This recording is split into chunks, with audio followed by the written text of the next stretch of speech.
할렐루야.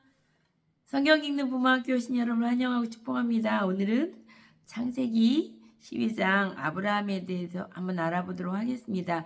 창세기 1장에서부터 11장까지는 세계 인류 일반 역사입니다. 그러므로 모든 나라와 민족들이 창세기 11장까지를 자기의 뿌리를 두고 있는 것입니다. 이제 드디어 12장부터는 이스라엘의 국사가 시작되는 장면입니다. 아브라함은 어떤 사람입니까? 여호수아서 24장 2절에 보면 여호수아가 뭐라고 말하냐면 옛적에 너희 조상들 곧 아브라함의 아버지 나홀의 아버지 데라가 강 저쪽에서 거주하여 다른 신들을 섬겼으나 이렇게 말합니다. 아브라함의 아버지 데라가 다른 신들을 섬겼던 그런 사람들이었다고 얘기합니다. 그런데 그런 우상 숭배하고 영적인 축복과 영적인 순수성을 잃어버렸던 사람들 가운데서 이제 그들은 같이 바벨탑을 쌓았던 그런 사람들인 거죠. 그런 우상 숭배하고 하나님을 대적해서 바벨탑을 쌓았던 그런 사람들 가운데서 한 사람 아브라함을 불러냅니다. 근데 이 아브라함의 가문은 어떻습니까? 아버지가 세 아들 낳았는데 하란은 제일 큰 형인지 제일 막내 아들인지 모르겠어요. 근데 이 하란이란 형제가 하나 죽었습니다. 그리고 데라는 75세가 될 때까지 아들을 낳지 못했습니다.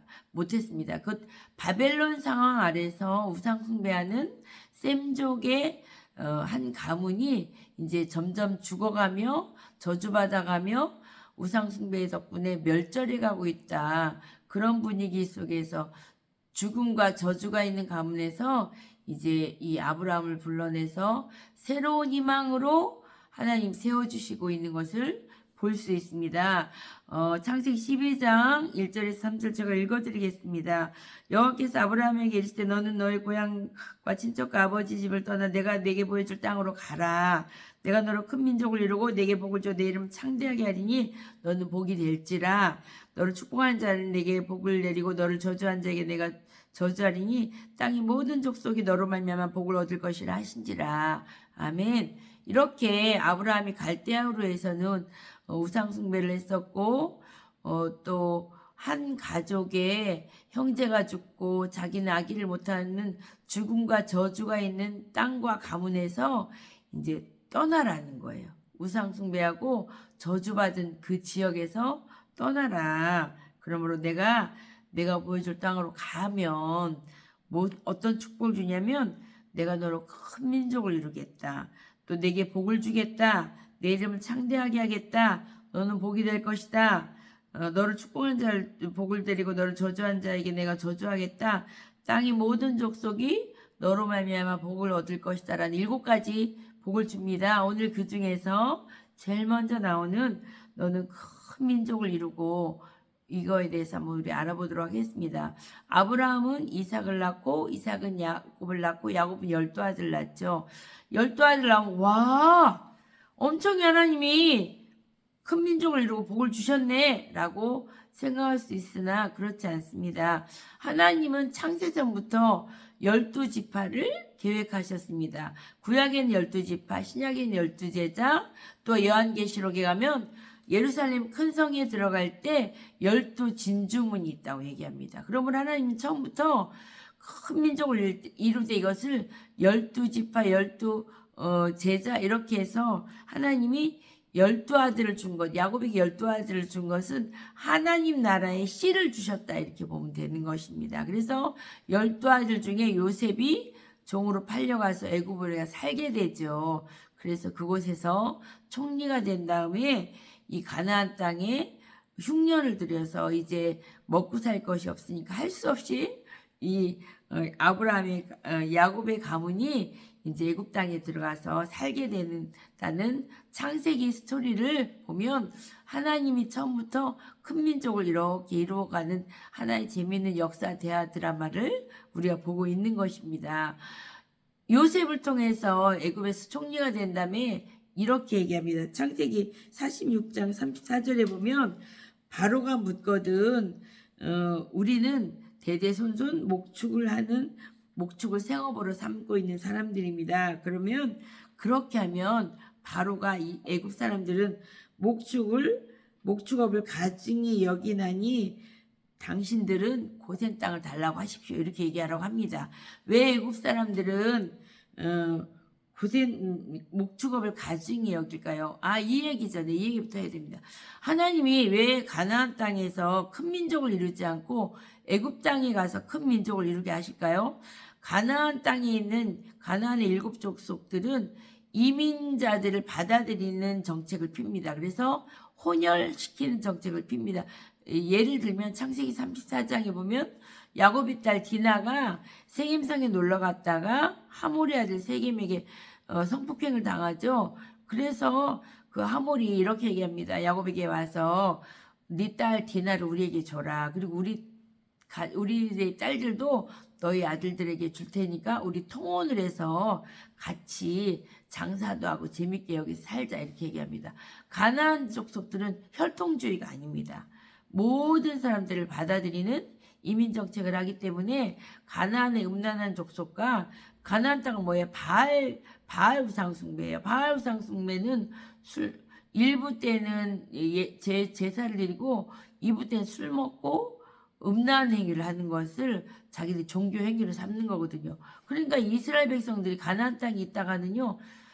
거룩하고 정결한 백성들을 만들지 못하는 거예요. 피가 섞이고 음란하기 때문에. 바알신은 한번 맛보면 절대 끊을 수 없는 강력한 중독이 있는 그런 신입니다. 그러므로 하나님이 어떻게 보내? 요셉을 먼저 애굽에 보내가지고 애굽에서 정말 많은 한 큰 민족을 이뤄내는 하나님의 원대한 대화 드라마를 창세기부터 출애굽기까지 우리가 볼 수 있는 것입니다. 출애굽기 1장 7절에 가면 하나님이 이스라엘 백성들이 이제 그곳에서 얼마나 많은 민족을 만들어내는 걸 볼 수 있는데 그들에게 하나님이 요셉이 이렇게 얘기합니다.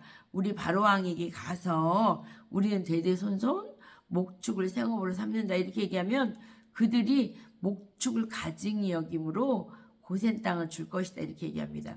그 목축을 왜 가증히 여기냐면 애굽의 신은 아피스 곧 소를 모시는 신입니다. 소가 신인 것이죠. 그래서 왜 그 출애굽에서 모세가 시내산에 40일 동안 내려오지 않자 아론이 금송아지 신을 만들어서 백성들과 막 놀죠. 그러니까 하나님 되게 화내셨는데 그 아론이 왜 금송아지 신을 만들었냐면 애굽의 신이 송아지 신이기 때문에 그렇습니다. 그러므로 그들은 목축을 가증히 여기입니다. 왜? 자기들이 신으로 섬기는 소를 이스라엘 백성들은 키워서 잡아먹고 제사 드리고 하거든요. 그러니까 얼마나 화가 나고 기분이 불쾌하게 자기들의 신을 잡아먹다니. 그래서 애굽의 나일강 하부에 그 고센 땅에서 거기는 물도 많고 풀도 많으니까 그 땅을 달라고 하십시오. 그래서 이스라엘 백성들이 고센 땅에서 430년이 있으면서 생육이 중단했다고 얘기합니다. 출애굽기 1장 7절에 제가 한번 읽어드릴게요. 이스라엘 자손은 생육하고 불어나 번성하고 매우 강하여 온 땅에 가득하게 되었더라. 생육하고 불어나 번성하고 매우 강하여 온 땅이 가득하였다.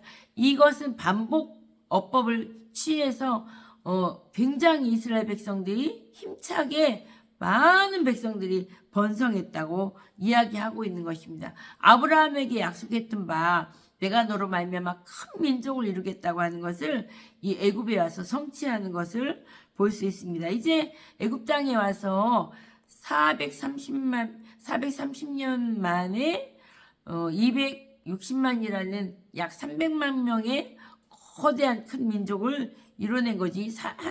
한 300만 명만 돼도 고대에서는 큰 나라가 되는 것이죠. 그래서 온 땅이 강력한 숫자로 이제 이렇게 불어나기 시작했습니다. 그런데 이제 세월이 지나자 1장 8절에 출애굽기 1장 8절에 보면 요셉을 알지 못하는 세 왕이 일어나 애굽을 다스리더니 이건 무슨 얘기냐면 요셉이 총리였을 때는 같은 셈족이 왕권을 가지고 있었어요. 그걸 17왕조 힉소스 왕조는 바벨론 땅에서 이렇게 내려와서 이 애굽 애굽 땅은 흑인들이 다스린 땅이거든요. 그 지역의 토착민들을 정복하고 다시서 왕권을 가지고 같은 요셉과 같은 셈족이 애굽을 다스렸던 거예요. 그런데 세월이 지나 요셉이 죽고 세월이 지나자 새 왕이 일어났어요. 애굽을 다스렸어요. 이거는 18조 왕조 아모스 왕조를 얘기하는 건데, 이 아모스 왕조는 이제 토착민들이 드디어 히소스 왕조 때 다스렸던 셈족을 몰아내고 자기들이 정권을 다시 탈환한 거예요. 그러니까 요셉과 그 전에 히소스 왕조와 한 통 속으로 정권을 가졌기 때문에 이 아모스 왕조의 사람들은 당연히 요셉과 그의 가족들이 미운 거죠. 그 이스라엘 족속이 미웠던 거죠. 그래서 이제 그들이 숫자가 많아지니까 이렇게 얘기하는 거예요. 자, 그 백성이 우리보다 많고 강하다. 우리가 그들에게 대하여 지혜롭게 하자. 두렵건대 그들이 더 많게 되면 전쟁이 일어날 때 우리가 대적하여 우리가 싸우고 이 땅에서 나갈까 하노라고 감독들을 그 위에 세우고 그들에게 무거운 짐을 지어 괴롭게 하여 그들에게 바로를 위하여 국고성 비동과 라암색을 건축하게 하니라. 그러나 학대를 받을수록 더욱 번성하여 퍼져나가니 애굽 사람 이스라엘 자손으로 말미암아 근심하여 이스라엘 자손의 일을 엄하게 시켜 어려운 노동으로 그들의 생활을 괴롭게 하니 곧 흙이기와 벽돌 굽기와 농사의 여러 가지 일이라 그 시키는 일 모두 엄하였더라. 그럼에도 불구하고 이스라엘 백성들이 계속 생육이 중단하고 번성하니까 나중에 어떻게 합니까? 사내 아이가 태어나면 나의 강에 던져 악어밥이 되게 하잖아요. 왜? 이제 얘들이 점점 더 숫자가 늘어나니까 이렇게 막 이제 이 18왕조 아모스 왕조가 이제 이 본격적으로 이스라엘 백성들을 탄압하기 시작합니다. 그럼 이스라엘 백성들이 어떻게 해요? 하나님 우리 살려주세요 하고 이제 기도하겠죠. 그래서 하나님이 모세를 보내서 10가지 재앙을 주고 10가지 재앙을 통해서 이제 애굽에서 나오게 합니다. 안 그러면 이 애굽에 있는 바로 왕들이 이 이스라엘 백성들을 억압하고 탄압하고 핍박하지 않으면 애굽 땅이 너무 먹고 살기 좋기 때문에 그들은 나오려고 하지 않습니다. 그래서 하나님께서 역사를 수레바퀴를 돌려가지고 17왕조 히소스 왕조를 내쫓고 18왕조 아모스 왕조를 넣어서 이 아모스 왕조로부터 이스라엘 백성들이 핍박받으니까 할 수 없이 애굽 땅에 나와서 가나안 땅으로 가서 예수님이 오실 땅 가나안 땅에 가서 이스라엘 나라를 건설하게 된다는 것이 하나님 나라의 큰 그림이고, 그의 출발 아브라함이 큰 민족을 이루겠다고 한 첫째 복을 받은 것을 우리가 볼 수 있습니다. 아브라함은 예수님의 초림을 기다리면서 이스라엘 나라를 준비하였습니다. 그렇다면 우리는 뭘 해야 될까요? 우리는 장차 재림하실 예수 그리스도를 기다리며 나로 말미암아 많은 족속들이 하나님을 믿어서 하나님 나라에 들어갈 수 있는 그런 복의 통로가 우리가 되어야 되겠습니다. 우리는 나 자신을 바라볼 때 나 같은 게 뭘 할 수 있겠어. 나는 찌질하고 못나고 뭐 별볼일 없는 인간이야. 이렇게 생각할 수 있습니다. 그러나 아브라함도 역시 찌질하고 별볼일 없는 인생이었습니다. 왜? 그 가문은 잘 나가는 가문이 아니었어요.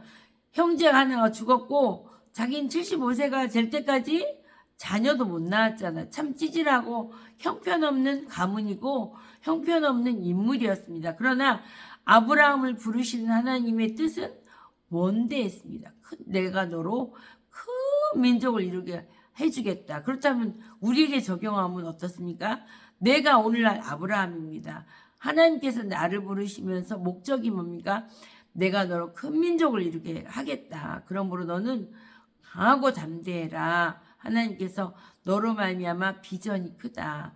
내가 너로 많은 족속이 너에게 돌아와서 하나님 나라의 큰 나라의 일을 건설하게 해주겠다. 우리에게 이렇게 아브라함을 통해서 말씀하십니다. 여러분, 우리는 다 연약하고 부족합니다. 그러나 하나님은 강력하시고 하나님의 뜻은 원대하십니다. 우리가 아브라함처럼 순종해서 하나님 나라의 큰 그림을 그리고 큰 역사를 이루고 큰 나라를 이루시기를 주님의 이름으로 축복합니다. 기도하시겠습니다. 살아계신 하나님 아버지 감사합니다. 아브라함이 갈대아 우르에 있을 때는 우상 숭배하는 가문이었고 형제가 죽었고 죽음과 저주가 있고 미래에 소망이 없는 절망한 사람이었습니다. 그러나 하나님이 이 절망 가운데 죽음 가운데 저주 가운데 있는 아브라함을 불러서 소망을 주고 축복을 주시는 것을 우리가 배웠습니다. 하나님, 내가 이 시대 아브라함입니다. 나는 죽음이 있고 저주가 있는 가문에서 부름받았습니다. 그런 하나님이 나에게 소망을 주시고 나에게 축복을 주시면 저도 아브라함처럼 큰 민족이 되는 축복을 주시옵소서. 하나님께서 우리에게 그런 축복을 준비하시고 부르신 줄 믿습니다. 우리가 아브라함처럼 원대한 꿈을 가지고 하나님 말씀에 순종하는 우리 저와 성경이 있는 부모학교의 부모님들이 되어지기를 간절히 소원하고 거룩하신 예수님 이름 받들어 감사하며 기도 올려 싸움나이다. 아멘. 여러분이 이 시대의 아브라함입니다. 여러분을 통해 사람이 큰 민족을 이루기를 원하십니다. 반드시 그렇게 될 줄로 믿습니다. 오늘 아브라함 시간 재밌으셨나요? 다음에 아브라함에게 주신 7가지 축복 나머지를 또 한번 공부해보는 시간 갖도록 하겠습니다. 여러분 함께해 주셔서 감사합니다. 다음 시간에 만나겠습니다. 감사합니다.